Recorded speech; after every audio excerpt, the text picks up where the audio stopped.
vos questions aussi insolites, pourquoi pas, et vos images insolites sur l'adresse de l'émission clm@tvsudprovence.fr, mais aussi pensez à nous ajouter sur la page Facebook, c'est le moment, et vous y découvrirez notamment les coulisses de cette émission. Allez, on démarre bien sûr cette deuxième partie d'émission pour vous, Michel Bonzi, avec une question téléspectateur.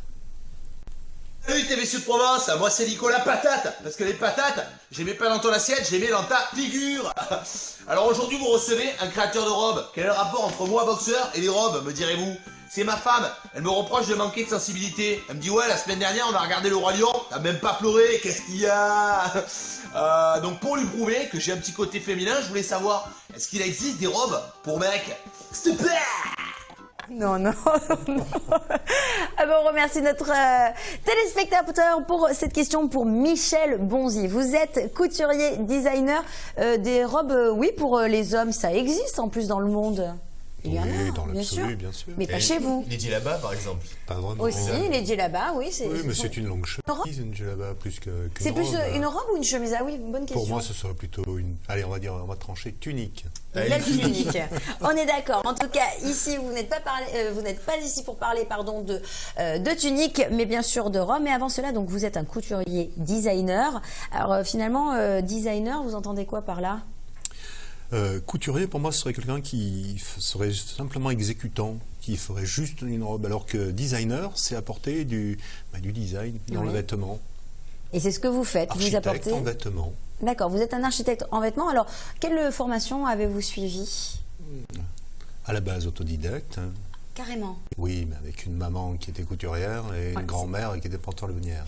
D'accord, dites-nous tout. Donc j'ai baigné là-dedans depuis tout petit. Oui. Et puis après, j'ai eu la chance d'aller à Paris faire des stages à l'école de la chambre syndicale de la couture parisienne. Oui. Voilà. Et puis, mais c'est surtout beaucoup de boulot sur le tas. Et justement, quel est le quotidien d'un couturier designer? C'est tous les jours devant sa machine, ses dessins, parce que vous dessinez également. Non, mais il y a la casquette de chef d'entreprise où il faut faire la compta, il faut faire les papiers, il faut faire ci, il faut tenir la boutique, Ouais. il y a tout. Donc finalement, c'est vrai que j'ai pas assez de temps pour faire ce que je veux. Bon, en tout cas, merci d'être venu avec nous sur ce plateau. Vous avez pris votre temps pour être là. Alors, on a quand même, parce que voilà, vous êtes couturier, designer, vous faites entre autres de très très belles robes. Ça, ce sont vos prototypes.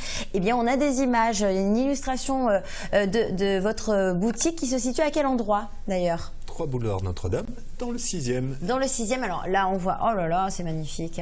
Ça fait très très épuré. C'est un petit peu ce qui vous inspire, le côté épuré quand vous créez? Oui. Oh là là, c'est magnifique. Qu'est-ce que l'on voit là?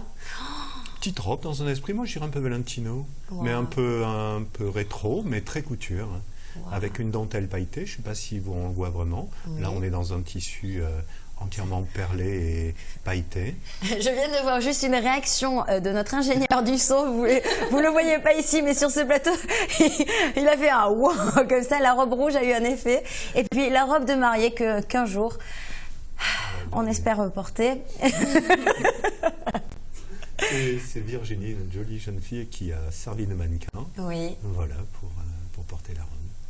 Alors, vous parlez très bien, en tout cas, de ces jolies robes. Alors, là, on voit... Alors, ça tient parfaitement. Par exemple, sur cette jolie demoiselle. Alors, on va se dire qu'elle est parfaite, certes, mais dans ce que vous faites, parce que vous faites du sur-mesure. Alors, expliquez-nous un petit peu ce sur-mesure. Est-ce que vraiment, avec vous, Michel, si on vous demande une robe, vous allez réussir à nous faire tenir la poitrine sans problème, à rentrer la taille et à avoir des hanches plus fines que ce poignet-là. Et à faire disparaître la statue de la liberté. Vous êtes... voilà. Est-ce que non, mais sérieusement. Non, mais la vérité, c'est qu'en sur-mesure, on peut tricher énormément. Mais ce qui est beau, c'est qu'on triche, mais de façon très naturelle. C'est-à-dire qu'on va vous voir, on va dire waouh, elle a minci, putain. Oui. Elle a un look, mais c'est le sur-mesure. Et ça, très sincèrement, voilà. C'est la magie du sur-mesure. Voilà, mais il faut, en venant, m'expliquer ce que vous voulez aussi. Parce que, c'est important, oui, la après, demande. moi, je peux suggérer des choses, mais j'aime bien que les gens me disent ce qu'ils veulent. En gros, c'est vous qui devez me donner l'inspiration sans le savoir. D'accord. Oui, en fonction, parce que vous vous entretenez avec les personnes qui veulent une robe, ou pas seulement des robes, hein, mais vous en faites notamment. Et justement, c'est de là que votre inspiration alors vient aussi. Oui, parce que les gens qui viennent, qui me disent je veux un vêtement comme ça ne m'intéresse pas. Je préfère rencontrer les gens, discuter avec eux, comprendre qui ils sont, qu'est-ce qui peut les faire rêver, ce qui peut les animer, et ainsi de suite. Et c'est là où ça devient intéressant. Oui, alors justement, vous parlez...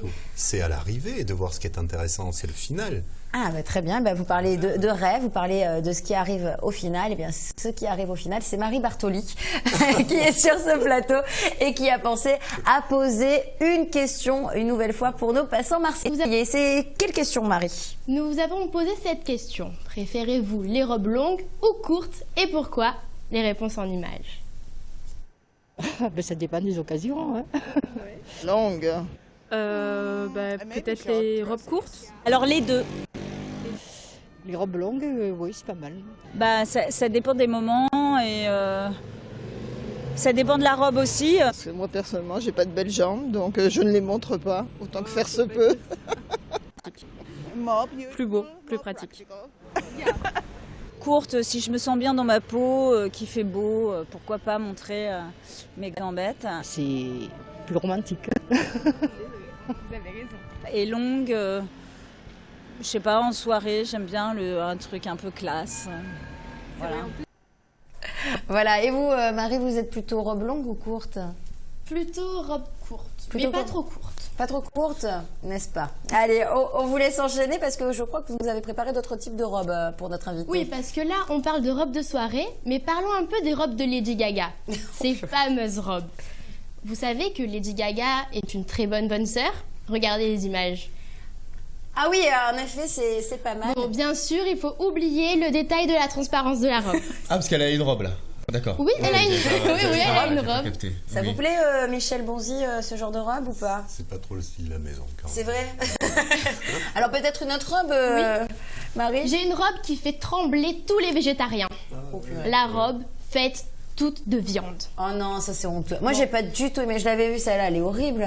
Oui. Gore, hein. Le seul problème, il faut pas se balader dans la rue quand il y a des chiens affamés. Ah oui, c'est vrai. C'est le seul petit problème. Ou dans un snack. Ou dans un snack. Vous êtes mal barré. Quoi, Slimane, vous aimez la viande aussi, Slimane? Ça dépend. Vous aimez la bonne viande? Je sais pas, Slimane.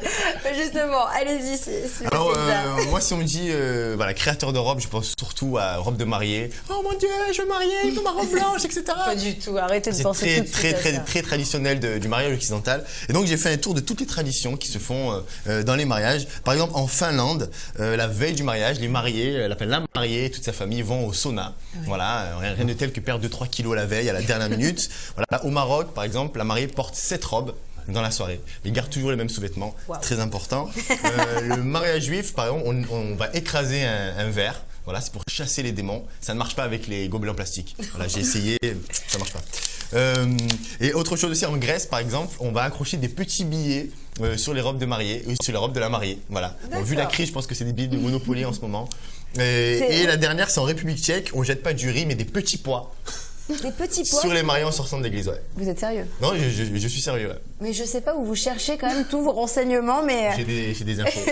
Vous le saviez ça ou pas? Non, pas tout, mais j'en connais pas mal. Mais en France, il faut savoir quand même qu'il y a le petit ruban bleu. Il y a un truc qui est prêté, un truc qui est offert, un truc qui est neuf et un truc qui est ancien. Si on veut, en gros, je crois que j'ai peut-être mieux trompé sur un, mais en gros, il y a tout ça pour porter bonheur. Et nous, systématiquement, dans toutes les robes de mariée, on rajoute un petit ruban bleu. C'est vrai. Donc c'est ma façon de donner du bonheur aux gens qui prennent un vêtement chez moi. Ah, mais ça c'est important. Ouais.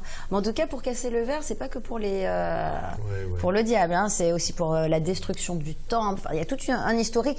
On en parlera peut-être prochainement sur ce plateau. En attendant, on est avec notre invité. Merci Slimane Kaïssa. Alors, vous parlez de robe, parce que quel message souhaitez-vous faire passer quand même à nos téléspectateurs et téléspectatrices qui ne vous connaissaient pas? Voilà. Pour parler de vos robes, parce que moi j'ai vu quand même tout ce que vous faisiez, c'est juste magnifique, sincèrement.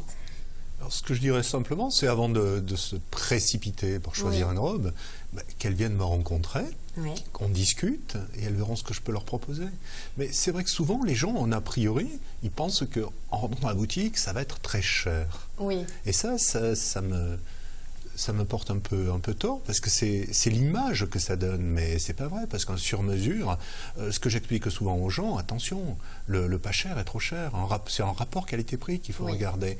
Et un prix sans une qualité, aucun intérêt. Donc, moi, je conseille aux gens de venir me rencontrer, de prendre rendez-vous, et comme ça, je peux leur accorder du temps. Et quand je sais ce qu'ils me demandent, quand j'ai la ligne du vêtement et les matières, à ce moment-là, avant qu'ils s'en aillent, je leur donne un prix qui est ferme et définitif. Ferme et définitif. À eux de juger. Oui, non, et puis par exemple, pour une robe de mariée, c'est vrai qu'on peut parler du coût, une robe de mariée en fonction des boutiques, ça peut monter très très cher. Et vous restez quand même dans le prix, dans la même tranche de prix que ces différentes boutiques, qu'on ne critique absolument pas parce qu'elles ont des merveilles aussi à proposer, qui sont retouchées évidemment. Mais vous dites aussi, finalement, venez tester le sur-mesure. Moi, je vous propose une robe par exemple de mariée, faite pour vous. Et en plus, sur mesure et que vous avez choisi. Mais oui, mais en plus, ça ne peut pas être... comment dire, la même robe, je peux la décliner 15 fois. Ben, je vois sur l'été les clientes qu'on a eues. On a eu en tout cas quelques mariés qui partaient sur la même ligne. Je vous montre les robes aujourd'hui. Vous allez me dire, mais elles n'ont rien à voir. Pourtant, c'est la même ligne. Mais chaque fille m'a donné envie d'autre chose. D'accord. C'est ce qui est intéressant. Et c'est là où on se rend compte que c'est un peu dommage de tomber dans... qu'elles aient toutes le même uniforme, alors qu'elles peuvent avoir des robes sublimes qui leur collent à la peau. Il faut voir le résultat. Moi, ce que je dis aux gens souvent, c'est regarder le résultat. Le résultat, oui. Regardez le poids du vêtement, regardez la qualité des matières, regardez... Puis, aux essayages, les filles, elles comprennent. Là, elles prennent conscience de ce que veut dire un sur-mesure. Mais oui, parce qu'une fois qu'on a du sur-mesure, ça baille pas par ici. Voilà, ça c'est... Vous me l'avez dit hors antenne, si ça baille là, vous remboursez carrément parce que vous vous dites que c'est pas possible. Un corset qui tiendrait pas une robe, pour moi, c'est même pas pensable. Exactement. Alors vos robes, on les a vues aussi à l'occasion de différents défilés. Comme je précise encore une fois, vous faites des robes, mais vous faites donc tout ce qui est prêt-à-porter féminin. Mais en parlant de défilés, moi je voulais quand même me faire un petit clin d'œil à tous ces mannequins qui défilent et qui malheureusement, chutent parfois. Mais oui, alors je n'ai pas été vache, je vous ai pas donné des vidéos, non, mais juste quelques photos parce que je les trouve super classe. Elles tombent toujours avec classe. Regardez, on a la très belle image. Voilà, tac, c'est genre je tombe mais j'arrive à me rattraper. Là, oh là là, je suis quand même belle avec ma coupe au bol. Tiens, ça c'est pour vous, Marie. Et puis là, je fais vraiment un grand écart avec le mouvement de cette robe qui est juste splendide, évidemment. Voilà. Bon, en tout cas, c'est déjà la fin de cette émission, Michel Bonzi. Merci d'avoir été avec nous. Merci à vous. Eh bien, on a le site internet quand même qui s'affiche au bas de votre écran, michelbonzi.com, mais aussi le Facebook où on peut voir toutes les nouveautés, toute la collection que vous proposez. Et surtout les robes des clientes qui ont été réalisées. Ça, c'est très important. Michel Bonzi Couture. Oui. C'est en libre accès, donc tout le monde peut regarder, tout le monde peut venir. Et là, c'est intéressant parce que vous verrez vraiment les robes des mariés sur elles, comme elles sont portées. Eh bien, très bien. Peut-être un jour, elles seront portées par quelqu'un d'autre. Et en tout cas, je vous remercie, Michel Bonzi. Et bien sûr, Simone Caïsa, Marie Bartoli. Merci à vous, merci à toute la régie. Passez une excellente soirée à l'écoute de TV Sud Provence. Salut à tous.